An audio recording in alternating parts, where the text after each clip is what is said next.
What's happening, Panda Nation? Peter from Panda here. If you want to get a little bolder with the watches on your wrist, check this one out. And it's bolder because it is made by BOLDR Supply Company, and you've seen BOLDR watches on this channel before. No stranger, but I will say, again, this one is not owned by me. This one is on loan to me from the people at BOLDR, so keep that in mind. Little canvas bag here. I'm not sure if this is actually the packaging that it will come with when you buy this particular watch, but it's kind of interesting. A nice little roll bag here. Looks like the card in there, and then a couple other spots to also carry some watches. Like I said, I'm not sure if that's the actual packaging for this particular watch, but this is the watch itself, and this one is called the BOLDR Venture in jet black. And so really nice looking outdoor orienteering gear watch here. And the Venture is a field watch that's ready for anything, as they say, but I definitely can see this. It's a nice light, small. It's actually 38 millimeter titanium case with a DLC black coating, so it looks like kind of a powder coated black finish, but this should be very, very hard. And the watch is, even though it's pretty small, 38 millimeters, I think, which is a nice size, the titanium makes it so light.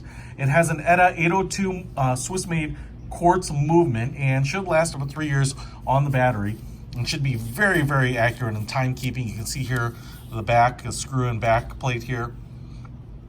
10 atmosphere water resistance. I like this X here with those words and the BOLDR logo right in the middle. That's kind of a cool looking thing. You can see there, I think, some of the movement information, quartz movement right there, and the ETA. So, you know, you do get Swiss reliability with a really fantastic Swiss movement, or really proven movement by ETA.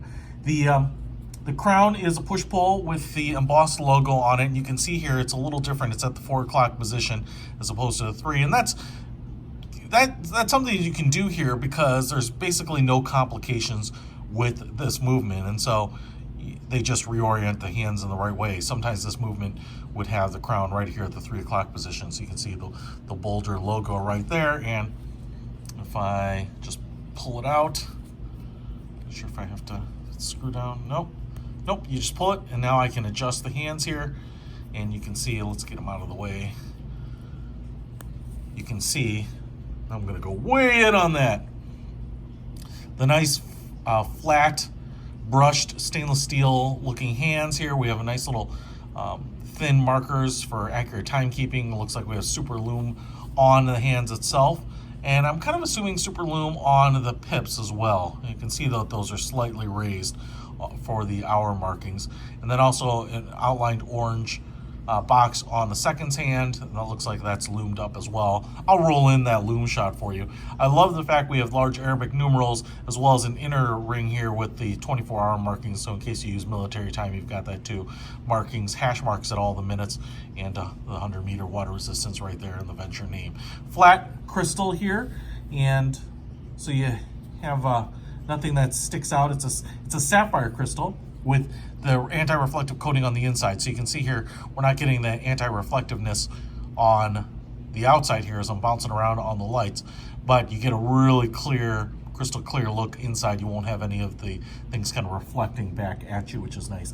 We also have this Nato style canvas strap with what I think is pretty awesome too is also titanium hardware. So again, DLC coating on everything here, I believe, but you can see that the BOLDR logo right there. So really nice, super strong. I love the titanium stuff. I showed you even kind of a Spinnaker watch that was in titanium, and it's just really nice. You've got some nice kind of angled, kind of interesting looking lugs here, kind of stealth fighter jet looking lugs. That's kind of cool. And just a really nice canvas strap there. The case is 11 millimeters thick. The lugs here are 20 millimeters wide, and lug to lug it's 45 millimeters, so up and down. And I do want to show you here, if we put it on, got about a 7-inch wrist, and wow, this fits nice. Got that extra band right up there, and boom, look at that. That looks great. This would be the perfect outdoorsman watch. I mean, that's a great size, will fit under anything. You won't get fatigued. This is not large enough to feel like bulky. In fact, this is probably no heavier than any kind of outdoor sports watch. You know, the plastic Tough Solars or the Casios or anything like that. This is really, really light and super small, and I bet it just could take a beating, especially with that sapphire crystal and the titanium construction. So really, really nice. Now, of course, the best thing about it, and I'm going to hit you up with the price on this, because I think the thing that really strikes me about the Boulders is just the value proposition. I even like their logo. I think that's cool. I've said it before. It kind of looks like the Burton snowboard logo, but this Boulder watch is under 150 bucks. So think of all of that: the DLC coating, titanium construction, smart looks, definitely ready for outdoors, Swiss movement. I mean, and for 146 bones, man, that is not a lot of cheddar for a really stylish watch. That's what I really love about Boulders, man. So anyway, check them out. I'll put a link to this venture in the description below, as well as a link on Amazon to some of the other Boulders. They make a lot of other stuff, including lifestyle products other than watches. So just a great company to follow. Check them out. Peter from Panda, out.